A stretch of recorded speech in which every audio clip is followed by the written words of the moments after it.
नमस्कार जय जगन्नाथ आसतु देखा आज मेक्रोनी सहित केमी चिकेन बनलेवा ये मेक्रोनी नहीं जाइए अनुसार मु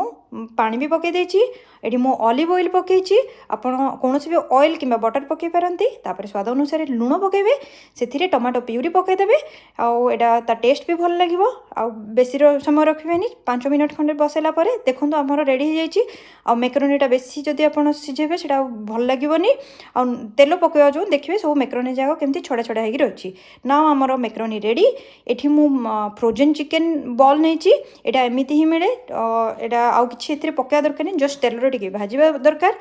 आउ टे मझे मझे टे घोड़े देते तो जल्दी हो तो 5 to 10 मिनट बसला आमर बोनलेस चिकेन रेडी यहाँ मोर पिला बहुत पसंद आज पिला स्कूल छुट्टी थी तो से डिमांड थी कि नुआ खावाई भात कि रुटी खाइबार नाला ये आमर सब रेडी हो जाइए देखूँ